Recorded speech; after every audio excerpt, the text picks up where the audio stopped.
Hey my friends, what is up? Derek here from Bomb Socks with another week of Bomb Bites where we feast upon the words of Christ, and we do it one bite at a time.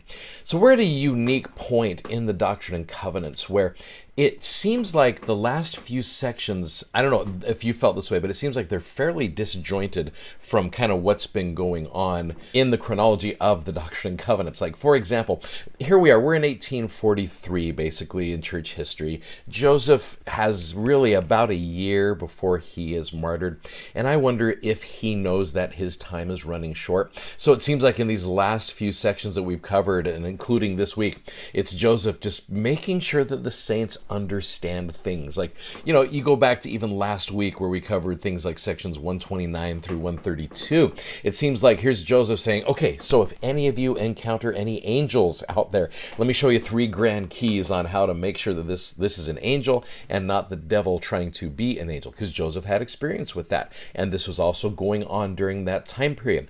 You get into section 130 where Joseph is like, okay, let me clarify some doctrine about the nature of God and why we want to be obedient to him and the knowledge that we gain on this earth, and really what the whole aspect of heaven is all about. Then you get into sections 131 and 132 where there are clarifying things about marriage and helping us understand plural marriage a little better. So again, it seems like there's just kind of these disjointed things that are coming through here, but you got to understand where Joseph is at in this phase of his ministry and where he's at in his life, which leads us to section 133. Now, I want to just kind of give you an overview of what we're doing this week. The Come Follow Me does an amazing job with this. So let me just read to you the opening paragraph here where it says, when the church was barely 19 months old. Now, we're going back to 1831 when this was written. The prophet Joseph Smith and other church leaders laid out ambitious plans to compile God's latter-day revelations into one volume and print 10,000 copies of it, double the first print run of the Book of Mormon. Unfortunately, and many of you know this story, the high costs tempered these plans and mobs attacked the church's press while printing was in progress. Some very tragic stories with that, and also some great stories of faith around that.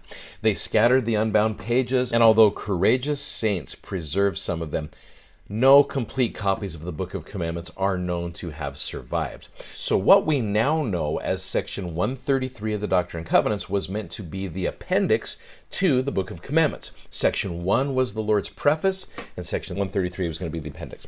Like an exclamation point, which I love, at the end of the Lord's published revelations.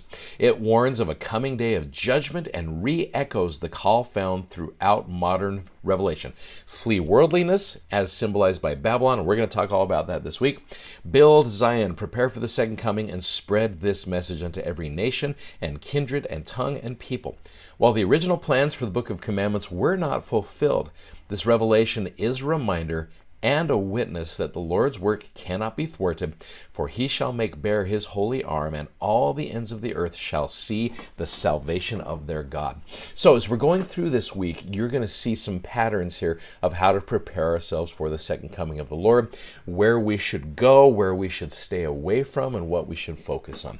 So you're going to see that this week as we're going through this week of Bomb Bites with regards to Come Follow Me. So anyway, just a quick little message for you, just to give you an intro with regards to this week. Thanks for watching, thanks for subscribing, and thank you for sharing these messages with others. Please go check out our amazing gospel-themed socks at bombsocks.com, and you guys have a great day, and we'll see you tomorrow. Godspeed. Bye-bye.